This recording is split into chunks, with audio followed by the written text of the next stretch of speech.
సిద్దిపేట జిల్లా దుబ్బాకలో CPM party ముఖ్య కార్యకర్తల సమావేశం నిర్వహించారు. ఈ సందర్భంగా పార్టీ కార్యదర్శి వర్గ సభ్యుడు భాస్కర్ మాట్లాడుతూ సిపిఎం పార్టీ సిద్దిపేట జిల్లా మహాసభలు డిసెంబర్ 1, 2 తేదీల్లో గజ్వేల్ పట్టణంలో నిర్వహిస్తున్నామని వెల్లడించారు.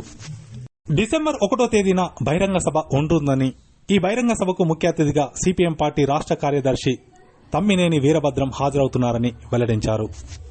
దేశంలో అధికారంలో ఉన్న బీజేపీ ప్రభుత్వం ప్రజా వ్యతిరేక విధానాలను అవలంబిస్తుందని విమర్శించారు. ఈ జిల్లాలో ఉన్నటువంటి పార్టీ సభ్యులు, సానుభూతి పనులు, శ్రేయోభిలాసులు, కార్మిక వర్గము, రైతాంగము, వ్యవసాయ కార్మిక రంగం, నిరుద్యోగులు పెద్ద ఎత్తున పాల్గొని ఈ యొక్క బహిరంగ సభను విజయవంతం చేయాల్సిందిగా సిపిఎం పార్టీగా ప్రజానీకానికి పిలుపునిస్తా ఉన్నాం. ఈ మహాసభలు ముఖ్యంగా ఈ గత 3 సంవత్సరాల సందర్భంగా పార్టీ నిర్వహించినటువంటి ప్రజా సమస్యలను, అదేవిధంగా ప్రభుత్వాలు అవలంబిస్తున్నటువంటి ప్రజా, రైతు, కార్మిక వ్యతిరేక విధానాలను ఎండగడుతూ ఈ పోరాటాలు జరిగిన దాన్ని సమీక్షించుకొని భవిష్యత్తులో ఈ ప్రభుత్వాలు అవలంబిస్తున్నటువంటి వ్యతిరేక విధానాలకు వ్యతిరేకంగా ప్రజా పోరాటాలు నిర్వహించేందుకు ఈ మహాసభల్లో సుదీర్ఘమైనటువంటి చర్చించి భవిష్యత్ పోరాటాలను రూపకల్పన చేయడానికి ఈ మహాసభలు దోహదపడతాయి. కాబట్టి ఇప్పటికే ప్రజల పక్షాన పోరాడుతున్నటువంటి ఏకైక party communist party CPM party తప్ప మిగతా పార్టీలన్నీ, బుర్జో పార్టీలన్నీ తమ అధికారం కోసం తప్ప ప్రజా సమస్యలు కానీ, కార్మిక వర్గ సమస్యలను కానీ పట్టించుకున్నటువంటి పాపాన లేదు. ఈరోజు ప్రపంచవ్యాప్తంగా ఈ ఆదానికి సంబంధించినటువంటి 2700 కోట్ల అవినీతి సంబంధించిన అమెరికాలో కేసు అయి భారతదేశం పరువు అయినటువంటి పరిస్థితి ఉంది. అయినప్పటికీ కూడా కేంద్రంలో అధికారంలో ఉన్నటువంటి బీజేపీ ప్రభుత్వము, ప్రధానమంత్రి నోరిప్పినటువంటి పరిస్థితి లేదు. అక్కడక్కడ విమర్శిస్తూ ఉంటే వాటిని పట్టించుకున్నటువంటి పాపాన పోయినటువంటి పరిస్థితి కూడా లేదు.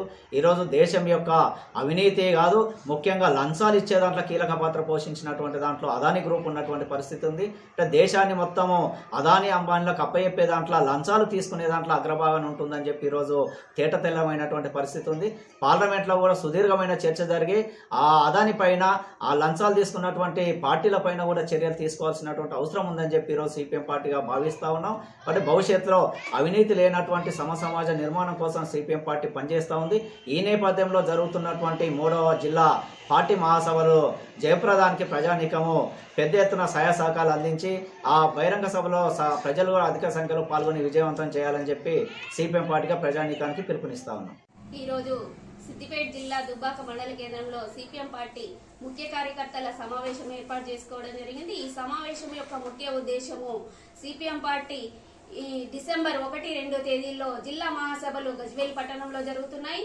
ఈ మహాసభల విజయవంతం చేయడానికి మహిళలు, అట్లాగే కార్మికులు, కర్షకులు, రైతులు అధిక సంఖ్యలో పాల్గొనాలని, మరియు ఈ మహాసభ యొక్క ఉద్దేశం ఏంటంటే మహిళలపై అనేక రకాలైనటువంటి హింసలు జరుగుతున్నాయి. మహిళలు ఇంటా బయట అనేక రూపాల్లో హింస